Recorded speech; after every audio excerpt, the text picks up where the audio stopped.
In the U.S., a group of protesters have gathered near a major correctional facility in New York City. They've slammed the human rights violations and other illegal activities that frequently take place in the U.S. prisons. Correspondent Caleb Maupin reports from New York. The crowd of protesters gathered near the single bridge leading to New York City's correctional facility on Rikers Island. Among the protesters were many former inmates who described the harsh conditions and illegal activities they witnessed. Phyllis Tebron described how her son, who was not even a legal adult, was held in solitary confinement on Rikers Island for many months.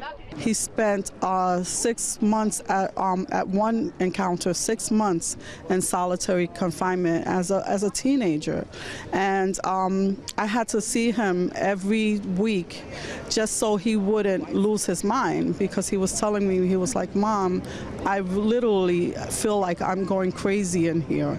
So you know, if I put my son in a room for 6 months and wouldn't let him out, I'd be arrested. That's torture. No one can take that kind of isolation. Frank Shaw Francois described how beating of prisoners is an everyday occurrence at the facility. The conditions there in most of these jails and prisons are absolutely horrendous.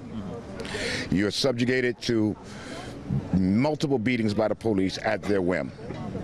I was incarcerated on Rikers Island in 1991, and I was severely beaten within an inch of my life.